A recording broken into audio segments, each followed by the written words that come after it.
नमस्कार, IBC 24 में आपका स्वागत है। आज हम जिस शख्सियत से मुलाकात करेंगे, उन्होंने 24 साल पहले देश की सेवा के लिए अपना घर छोड़ दिया। पहले संगठन में आए और फिर अब सियासत के जरिए जन सेवा कर रहे हैं। वैसे तो भारतीय राजनीति में युवा तुर्क चंद्रशेखर को कहा जाता है, लेकिन आप उन्हें मध्य प्रदेश का युवा तुर्क कह सकते हैं। मेरे साथ बात करने के लिए मौजूद है बीजेपी के प्रदेश अध्यक्ष BD शर्मा जी। भाई साहब, आपका बहुत बहुत स्वागत है। बीजेपी और कांग्रेस दोनों का चुनाव प्रचार जोरों पे है। आपने डिजिटल रथ भी निकाले, लेकिन रथ में से ज्योतिरादित्य सिंधिया का फोटो गायब था, जबकि उन्हीं के कारण सरकार बनी। और आप चूँकि राजमाता की प्रतिमा के पीछे ही है, जिन्होंने की काफ़ी उससे ही ये पार्टी यहाँ तक बनी है। तो क्या ऐसा हो रहा है कि वो फर्स्ट फेज के लीडर तो बन रहे हैं ज्योतिरादित्य सिंधिया, लेकिन पोस्टर बॉय नहीं बन पा रहे हैं? भारतीय जनता पार्टी दुनिया का सबसे बड़ा राजनीतिक दल जो बना है, वो अपनी एक संगठन की पद्धति के आधार पर बना है। ज्योतिरादित्य सिंधिया भारतीय जनता पार्टी के वरिष्ठ नेता हैं, हमारे राज्यसभा के सम्माननीय सदस्य हैं। इसलिए भारतीय जनता पार्टी में कहाँ उस पद्धति के अनुरूप अगर BD शर्मा जी उस रथ पर अगर उनका फोटो है तो प्रदेश अध्यक्ष के कारण से है, BD शर्मा जी के कारण से नहीं है। शिवराज सिंह चौहान जी का अगर रथ पर फोटो है तो वो मध्य प्रदेश के मुख्यमंत्री हैं, इसके कारण से है। तो भाजपा एक सिस्टम और पद्धति से काम करती है। तो इसलिए जहाँ ज्योतिरादित्य जी को आना चाहिए वहाँ वो आएंगे, जहाँ नरेंद्र सिंह जी को आना चाहिए वहाँ नरेंद्र सिंह जी आएंगे। नरेंद्र सिंह जी हमारे वरिष्ठ नेता हैं, कैलाश जी हमारे राष्ट्रीय महासचिव हैं, प्रभात झा हमारे पूर्व प्रदेश के अध्यक्ष हैं, राज्यसभा के सदस्य रहे हैं, नरोत्तम मिश्रा गृह मंत्री हैं, गोपाल भार्गव नेता प्रतिपक्ष रहे।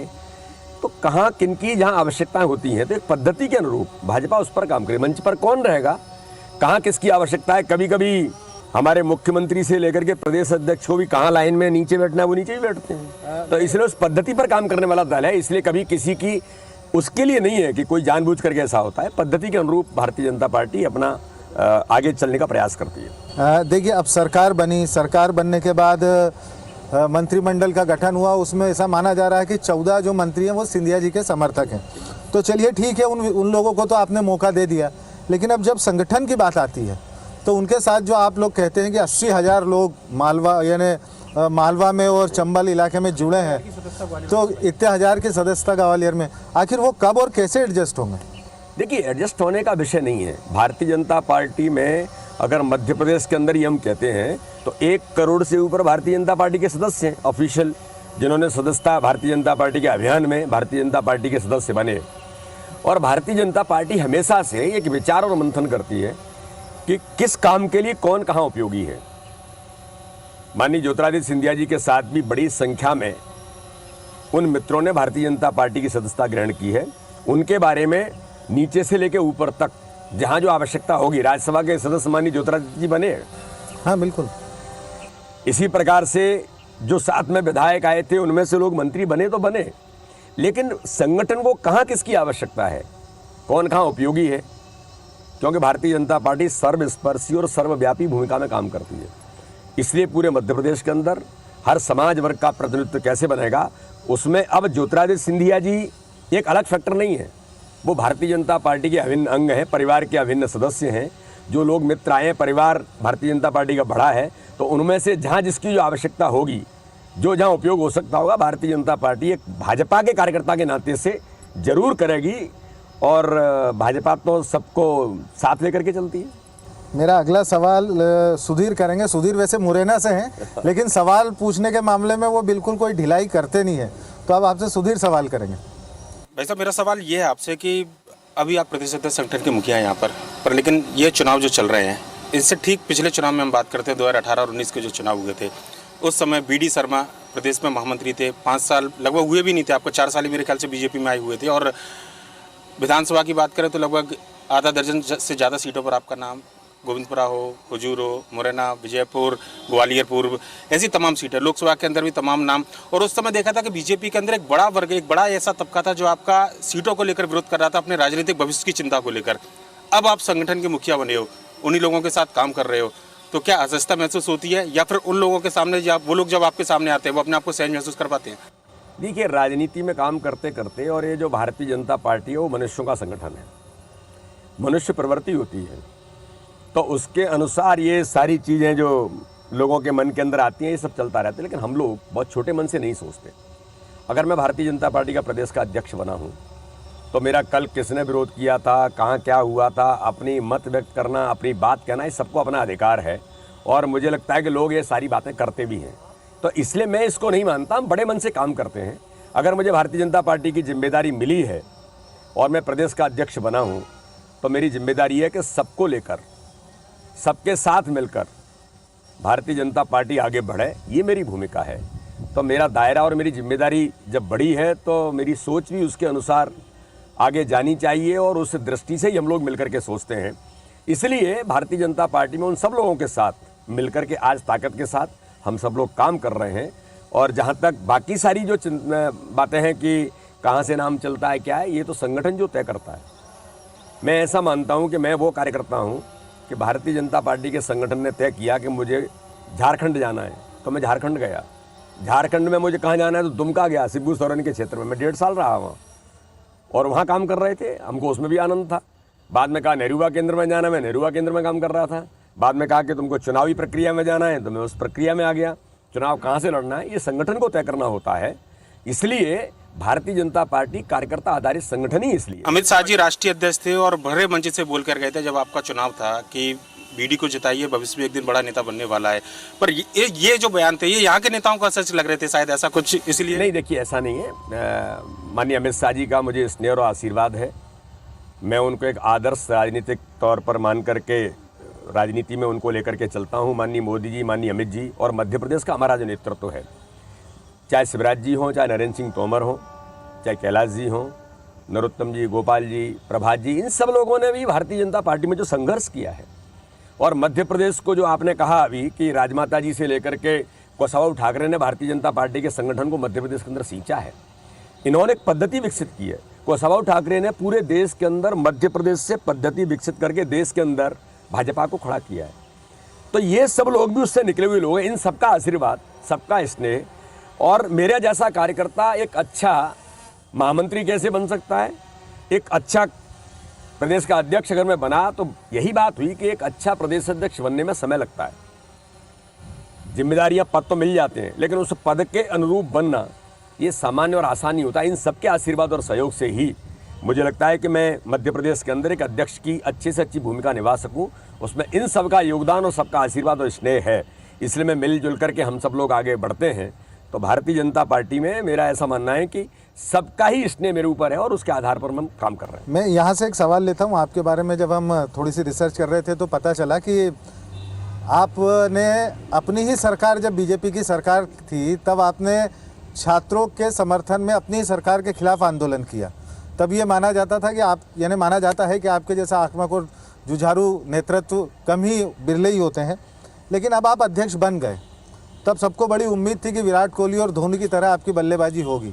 लेकिन कहीं ऐसा तो नहीं कि अब बड़े नेताओं के दबाव के कारण जो हम चाहते हैं कि जल्दी से जल्दी एक नई टीम बने, उसमें थोड़ी देरी हो रही है? देखिए, भारतीय जनता पार्टी सामूहिक नेतृत्व के आधार पर आगे बढ़ती है। विराट कोहली और धोनी की भूमिका जहाँ होनी चाहिए वहाँ जरूर होगी और हुई भी होगी। हाँ, बिल्कुल। लेकिन मैं ऐसा मानता हूँ कि जहाँ तक कार्य समिति और बाकी सारी जो बातें हैं, कोविड के महामारी के संकट हमारी प्राथमिकता थी। अन्यथा मैं जिम्मेदारी पर आया था, उसके मुझे लगता महीना भर नहीं लगता और हमने पूरी तैयारी भी कर ली थी। ये कोविड के महामारी के संकट के कारण से अचानक ये सारी चीज़ें हुई। हमारी प्राथमिकता, सरकार की, संगठन की, दोनों की प्राथमिकता थी। माननीय राष्ट्रीय अध्यक्ष जी ने कहा कि हम मध्य प्रदेश के अंदर और देश के अंदर हम सामाजिक भूमिका का निर्वहन करें। और मुझे गर्व है कि भारतीय जनता पार्टी के सभी कार्यकर्ताओं ने, सभी नेताओं ने मध्य प्रदेश के अंदर उन गरीबों के लिए, मजदूरों के लिए, हर समाज वर्ग के लिए कोविड के महामारी के संकट में एक ऐतिहासिक सामाजिक भूमिका सबने मिलकर के निभाई। इसलिए चीज़ें डिले हुई, अचानक चुनाव आ गया, तो इसलिए इन सारी चीज़ों के कारण से थोड़ा सा डिले प्रोसेस हुआ है। लेकिन आप बिल्कुल चिंता मत करो, जो टीम आएगी वो एक अच्छा खेलेगी मध्य प्रदेश के अंदर, और मध्य प्रदेश के अंदर मुझे ऐसा लगता है कि इतिहास बनाने का काम वो टीम करेगी। आपने कुछ देर पहले एक गरीब किसान का जिक्र किया, मुख्यमंत्री का जिक्र किया, गरीब किसान के बेटे। मैं इसी सवाल पर आता हूँ। आप ही के ज़िले से हैं, मध्य प्रदेश किसान कांग्रेस के अध्यक्ष दिनेश गुर्जर। उन्होंने मुख्यमंत्री को कहा कि वो भूखे नंगे हैं आप लोगों ने बिना देरी किए एक मुहिम बना दी, जगह जगह कैंपेनिंग हो रही है, मैं भी शिवराज, मैं भी शिवराज, मैं भी शिवराज। लेकिन इस पिछले 2 से 3 दिनों के भीतर आपके 15 साल की सरकार के जो गुड गवर्नेंस है, पिछले 5 महीने के दौरान का जो गुड गवर्नेंस है, वो थोड़ा गायब नज़र आ रहा है। नहीं, गायब नहीं हुआ है। भारतीय जनता पार्टी तो पहले दिन से चुनाव में अपने विकास के मुद्दे पर है, अपने नेतृत्व के मुद्दे पर है कि मध्य प्रदेश को एक संवेदनशील गरीब किसान का बेटा जो गरीबों के हितों के लिए 24 घंटे काम करता है, जान जोखिम में डालकर गरीबों के लिए खड़ा होता है। तो ये भारतीय जनता पार्टी का ही नेतृत्व है, चाहे देश के अंदर यशस्वी प्रधानमंत्री नरेंद्र मोदी हो या मध्य प्रदेश के अंदर मुख्यमंत्री शिवराज सिंह चौहान हो। लेकिन जब कांग्रेस का ये चरित्र है जो उन्होंने शब्द प्रयोग किया है, नंगा और भूखा, कमलनाथ जी ने कुछ दिनों पहले कहा था कि मध्य प्रदेश बिकाऊ है। उन्होंने मध्य प्रदेश की 7.5 करोड़ जनता का अपमान किया था।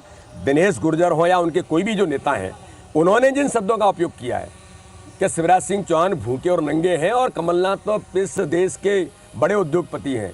अरे तुम ही इस बात को प्रूव कर रहे हो जो हम पहले दिन से कह रहे थे कि एक उद्योगपति जिसने गरीब का दर्द नहीं देखा, जिसने गांव नहीं देखा, जिसने किसान का दर्द नहीं देखा, किसान नहीं देखा, धूल नहीं देखी, वो क्या मध्य प्रदेश के गरीबों की बात करेगा। और इसलिए 15 महीनों में मध्य प्रदेश बर्बाद हुआ। गरीब कल्याण की योजनाओं को जो गरीबों के हृदय को छूती थी, संबल से लेकर के हमारे उन वृद्धों के लिए तीर्थ दर्शन योजना माननीय शिवराज सिंह चौहान ने जिनको लागू किया था भाजपा की सरकार ने, उन सबको आपने बंद कर दिया। क्यों? आपको गरीबों का दर्द नहीं पता। लेकिन आपने शिवराज सिंह चौहान को नंगा और भूखा कहा। ये मध्य प्रदेश के उन गरीबों का और उन किसानों का अपमान है, क्योंकि शिवराज सिंह चौहान तो मध्य प्रदेश के अंदर उन गरीबों के लिए खड़े हैं, उनके लिए ही काम कर रहे हैं। इसलिए मुद्दे गायब नहीं हुए। ये कांग्रेस का जो चरित्र है कि कांग्रेस इस चरित्र का राजनीतिक दल है। क्योंकि कमलनाथ के बारे में अगर कहा जाए तो मैं तो कहूँगा कि वो मध्य प्रदेश के मुख्यमंत्री बन कैसे गए, उनका योगदान क्या है मध्य प्रदेश के अंदर? क्या वो नेता है मध्य प्रदेश के? मैं सम्मान करता हूं उन लोगों का, लेकिन क्या मध्य प्रदेश के अंदर जनता में स्वीकारोक्ति है? नहीं है। वो केवल एक उद्योगपति हैं। वो केवल मध्य प्रदेश के मुख्यमंत्री थे, छिंदवाड़ा की बात कर रहे थे। बुंदेलखंड की परियोजनाओं को एग्रीकल्चर कॉलेज 3, रीवा की बिंद की परियोजना, सिंचाई की परियोजना ट्रांसफर होकर कहाँ चली जाती? छिंदवाड़ा। क्या मध्य प्रदेश का मुख्यमंत्री बुंदेलखंड का, बिंद का विकास नहीं चाहता? चंबल के अंदर कोई काम नहीं होगा, ये आपने तय कर लिया क्योंकि सिंधिया जीत करके आए थे, वहाँ से सिंधिया के समर्थक आए थे, इसलिए वहाँ कोई विकास नहीं होगा, केवल छिंदवाड़ा ही मेरा प्रदेश है। तो ऐसे लोगों की जो सोच है, वो सोच को जनता के सामने लाने का काम भारतीय जनता पार्टी के नेतृत्व ने किया है। इसलिए ये जो बयान है, ये मध्य प्रदेश के गरीबों का और किसानों का अपमान है। आपकी प्रेस कॉन्फ्रेंस सुन रहा था, प्रेस कॉन्फ्रेंस में आपने एक नई चीज़ बोली। आपने 1977 का जिक्र किया, आपने इंदिरा गांधी का जिक्र किया। चुनाव 2020 में हो रहे हैं, उन चीज़ों को आज 44 साल गुजर चुके हैं। क्या आपको लगता है कि अब वो उतने समसामयिक हैं जिनके ऊपर इस वक्त वोटिंग की या समसामयिक नहीं है? देखिए, ये मैंने इसलिए तो क्या जरूरत थी कि इंदिरा गांधी और हर बात को अपन इंदिरा गांधी या नेहरू या इनसे जोड़ने का जो ट्रेंड है? नेहरू से इसलिए जोड़ना पड़ता है कि भारतीय जनता पार्टी कहां से खड़ी हुई है। भारतीय जनता पार्टी नेहरू जी के मंत्रिमंडल के अंदर सबसे पहला मंत्रिमंडल था। डॉक्टर श्यामा प्रसाद मुखर्जी उद्योग मंत्री थे और उन्होंने कहा था कि धारा 370 जो लागू हो रही है देश के अंदर नहीं चलेगा। 1 2 विधान 2 निशान 2 प्रधान, ये नहीं है स्वीकारोक्ति। आंदोलन हुआ, जनसंघ बना और जनसंघ बन करके वो जेल गए, उनका बलिदान हुआ। तो भाजपा की पृष्ठभूमि है, देश के लिए बलिदान देकर के भाजपा खड़ी हुई, जनसंघ भाजपा बनी। इसी प्रकार से मेरे कहने का आशय ये है कि कमलनाथ जी के बारे में जब ये बात आई कि गोविंद सिंह ने कहा कि कमलनाथ जी के नेतृत्व में कांग्रेस में आंतरिक लोकतंत्र खत्म हो गया, मैंने नहीं कहा, भाजपा के नेताओं ने नहीं कहा, कांग्रेस के वरिष्ठ नेता मंत्री गोविंद सिंह ने कहा ग्वालियर के अंदर कि आंतरिक लोकतंत्र खत्म हो गया। तब मैंने कहा था कि आप जिनसे आंतरिक लोकतंत्र की अपेक्षा कर रहे हैं वो कमलनाथ, इंदिरा गांधी जी ने जो इमरजेंसी लगाई थी तो संजय गांधी के साथ युवा नेता के नाते से रणनीतिकार प्रमुख थे, ये प्रमुख किरदार थे उस इमरजेंसी लगाने वालों में, रणनीति बनाने वालों। तो ये इनसे क्या आप लेकिन मेरा सवाल ये है कि क्या आपको नहीं लगता कि जो वोटिंग है या जो चीज़ें हैं उसमें डेवलपमेंट के इश्यूज सामने आने चाहिए, अपने जो काम है वो आगे आने चाहिए, पार्टियों को अपनी नीतियां सामने रखनी चाहिए बनिस्बत इसके तो कि एक पूरी ये हम नहीं कह रहे, हमने नंगा भूखा कहा क्या? नंगा भूखा उन्हीं ने कहा, तो इस पर चर्चा नहीं होगी क्या?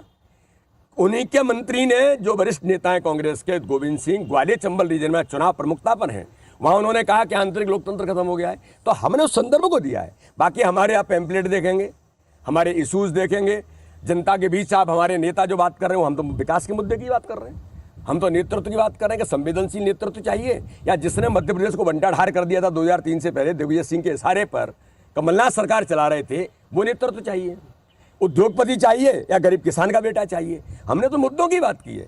लेकिन कमलनाथ जी और कांग्रेस के लोगों की जो जमीन खिसक गई है सिंधिया जी के कारण, इसलिए मैंने तो कहा था ये जो चुनाव है ये मध्य प्रदेश को बचाने का चुनाव है, ये गरीबों के कल्याण का चुनाव है, ये उन लोगों का चुनाव है जिनके मन और हृदय को जीतने का काम भाजपा की सरकार ने किया था। इन सारी योजनाओं को इन्होंने निस्तनाबूद कर दिया और उनका हक छीन लिया, उनको हक दिलाने का चुनाव है। अब इस चर्चा में मेरे सहयोगी नवीन जो हैं वो बीडी भाई साहब से कुछ सवाल पूछेंगे।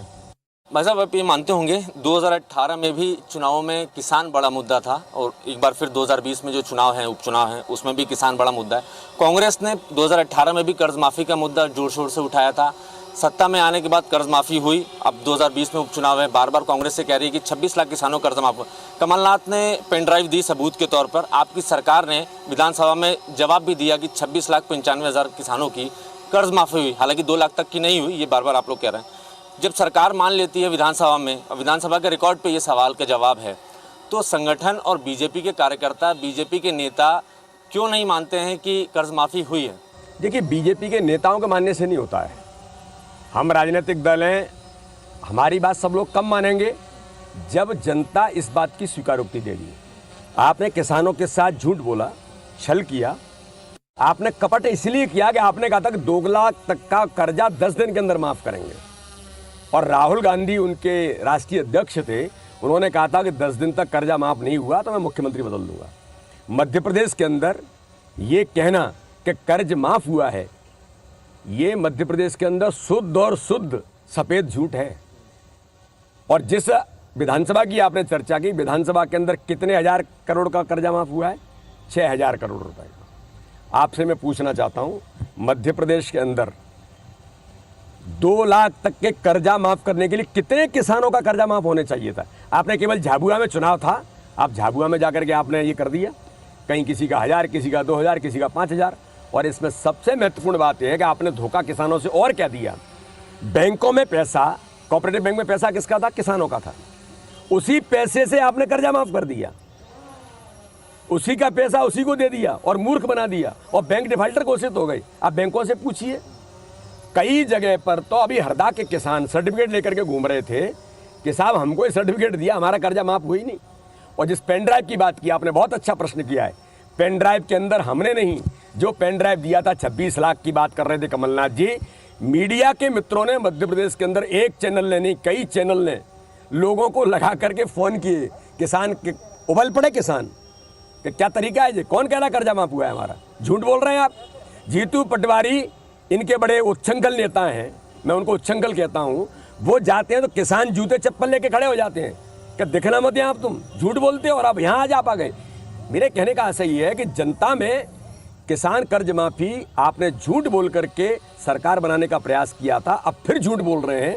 जनता इसको स्वीकारोक्ति नहीं देगी। और किसानों के हितों में आज मैं गर्व से कहता हूँ, भारतीय जनता पार्टी की सरकार बने 5-6 महीने हुए हैं, 2200 करोड़ और 4300 करोड़ रुपए ये किसने दिया? ये शिवराज सिंह चौहान की सरकार ने। किसानों का प्रीमियम था, जो पैसा किसानों का था, सरकार का नहीं था। कहाँ चला गया कमलनाथ जी? और शिवराज जी आ गए तो पैसा कैसे जमा हो गया बैंक में, और जमा होकर के बैंक के खातों में किसानों के पास पैसा चला गया प्रीमियम का, किसानों का। आज 4,000 किसान सम्मान निधि जो 6,000 माननीय प्रधानमंत्री देते हैं, मध्य प्रदेश के अंदर ऐतिहासिक निर्णय करके कि हर किसान के खाते में अगर 1 डेसिमल जमीन भी है तो हर किसान के खाते में 4,000 रुपये उसके एक क्लिक पर किसान के खाते में गए।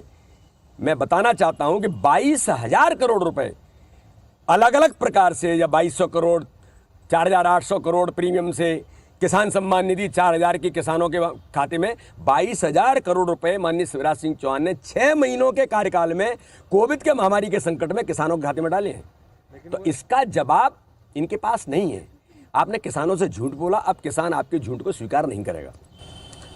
मेरे सहयोगी राकेश काफ़ी देर से इंतजार कर रहे हैं। भाई साहब, मेरा सीधा सवाल है, मध्य प्रदेश का उपचुनाव बीडी शर्मा के पॉलिटिकल करियर के लिए एक बड़ा टर्निंग पॉइंट साबित होगा? देखिए राकेश जी, हम ऐसा मानते हैं कि हम भारतीय जनता पार्टी के कार्यकर्ता हैं। भारतीय जनता पार्टी कार्यकर्ता आधारित दल है और भारतीय जनता पार्टी में जो भी होता है वो सामूहिक नेतृत्व के आधार पर होता है, टीम स्पिरिट में काम करते हैं। हमारी मध्य प्रदेश की अपनी एक टीम है, उसके आधार पर चुनाव लड़ रहे हैं, इसलिए चुनाव में उस टीम को ही जीतना, बाकी सारी चीज़ें जो होंगी वो भारतीय जनता पार्टी की टीम को श्रेय जाएगा।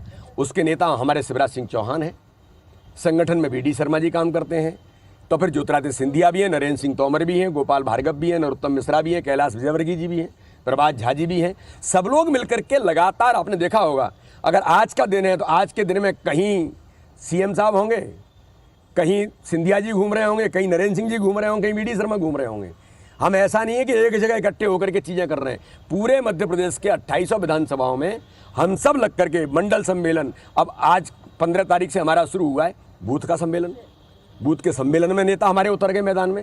बूथ को सशक्त बनाना हमारा काम है, इसलिए श्रेय यहाँ पर जाता है तो टीम स्पिरिट को जाता है। और इसलिए मध्य प्रदेश के अंदर ये कहना कि ये मेरे राजनीतिक भविष्य का ये सब होगा, मुझे तो संगठन ने जो काम दिया है उसको बेहतर से बेहतर कर सकूं, ये मेरा प्रयास है। तो चुनाव महत्वपूर्ण है और यदि मान लिया जाए कि परिणाम अनुकूल नहीं आए तो दूसरी कार्य योजना तो कोई तैयार कर रखी होगी। राकेश जी, मध्य प्रदेश के अंदर चुनाव परिणाम अनुकूल नहीं आए ये शब्द तो है ही नहीं। भारतीय जनता पार्टी मध्य प्रदेश का वो ताकतवर संगठन है, इस संगठन के बल पर 28 विधानसभाओं में हम 28 की 28 सीटें जीतेंगे, ये मैं बहुत आत्मविश्वास के साथ आपसे कहता हूँ। इसलिए ये डिक्शनरी में अभी ये शब्द ही नहीं है, चुनाव जीत करके आएंगे। राजनीति में वैसे हम ये कहते हैं कि चुनाव जीतना और हारना एक सिक्के के दो पहलू हैं, सारी चीज़ें होती हैं, ऐसा नहीं है। पिछले चुनाव में हम लोग 2-3 सीटों से पीछे रह गए, वोट हमको ज़्यादा मिले थे, जनता ने भारतीय जनता पार्टी को मत दिया, लेकिन गलती से टेक्निकली 2-3 सीटों से एक उद्योगपति मुख्यमंत्री बन गया जिसने 15 महीनों के अंदर पूरे मध्य प्रदेश को वंटेड हार फिर कर दिया दिग्विजय सिंह के इशारे पर। तो मैं ऐसा मानता हूँ कि चुनाव में बहुत प्रचंड बहुमत के साथ भारतीय जनता पार्टी जीतेगी। आकांक्षा, एक सवाल। सर, मेरा सवाल ये है कि जब से आप बीजेपी के प्रदेश अध्यक्ष बने हैं तब से बीजेपी के अच्छे दिन शुरू हो गए हैं। लोकसभा से लेकर विधानसभा तक जीत बीजेपी की हुई, तो क्या इसके पीछे लेडी लक वर्क कर रहा है? क्योंकि जब से भाभी आपके जीवन में आई है तब से स्थितियां आपके लिए, अनुकूल परिस्थितियां आपके लिए अच्छी हो गई हैं। बिल्कुल आकांक्षा, ठीक है कि भारतीय राजनीति में ये होता है और जिसको लोग कहते हैं कि भाग्य खुल जाता है, तो मैं तो ऐसा मानता हूँ कि मेरी धर्मपत्नी जब से मेरे साथ में आई है तब से लगातार मुझे भी ये जो अवसर मिल रहे हैं उसमें उसकी भी बड़ी भूमिका है। हमारे माता पिता, मेरी धर्मपत्नी और जिन लोगों ने मुझे तैयार किया है उन सबका आशीर्वाद इसने है जिसके आधार पर ये हम आगे बढ़ रहे हैं। सर, मेरा आखिरी सवाल महिलाओं को लेकर है कि जब हम देखते हैं कि जब बीजेपी में छोटे चुनाव होते हैं, चाहे वो नगरीय चुनाव हो, तो उसमें 33% महिलाओं को जगह मिलती है, लेकिन जब बड़े चुनाव की बात आती है, उसमें प्रत्याशी चेहरों की बात आती है या फिर संगठन में पद की बात आती है, तो वहाँ महिलाएं गायब दिखती हैं। तो क्या आने वाले समय में महिलाएं दिखेंगी हमें? आकांक्षा, भारतीय जनता पार्टी जो आपने कहा है इन सारे मुद्दों पर ये जो भूमिका देश के अंदर दी है वो भारतीय जनता पार्टी नहीं दी है। और राजनीतिक क्षेत्र में आपको ध्यान में होगा कि नगर निकाय के चुनाव से लेकर पंचायत के चुनावों में अगर रिजर्वेशन देने का काम महिलाओं को किसी ने किया तो भारतीय जनता पार्टी की सरकार ने किया। उनको अवसर मिलना चाहिए और उनको आगे लाने के लिए अगर रिजर्वेशन है तो, नहीं है तो भारतीय जनता पार्टी संगठन काम में भी, सरकार के काम में भी महिलाओं का प्रतिनिधित्व कैसे बनेगा, महिलाएं समाज की निकल करके आएँ और उनको प्रतिनिधित्व मिले, ये भारतीय जनता पार्टी बखूबी प्रयास करती है। और इसके लिए मैं अपने नेतृत्व को इस बात के लिए बधाई भी देता हूँ कि अगर मैं कुछ काम कर रहा हूँ तो उसमें उनका सबसे पहला ये बिंदु होता है कि महिलाओं का प्रतिनिधित्व कितना है। तो भारतीय जनता पार्टी का नेतृत्व लगातार इन बातों के बारे में मंथन भी करता है, चिंतन भी करता है और हम व्यवहारिक तौर पर ये लाने का प्रयास भी करते हैं। बीडी भाई साहब, आपने हमें समय दिया और तमाम सवालों के बड़े खुलकर जवाब दिया आपने। हमारे साथ थे बीजेपी के प्रदेश अध्यक्ष बीडी शर्मा, जिन्होंने तमाम मुद्दों पर अपनी बात रखी। उन्होंने कहा कि किन मुद्दों को लेकर बीजेपी इस बार चुनाव में उतरेगी। उन्होंने ये भी भरोसा दिलाया कि इस बार संगठन में युवाओं को और महिलाओं को मौका मिलेगा। साथ ही उन्होंने अपने लेडी लक की भी बात की। तो इस खास बातचीत में आज इतना ही। आगे हम ऐसी किसी और शख्सियत से मुलाकात करेंगे, तब तक मुझे दीजिए इजाज़त। देखते रहिए IBC 24।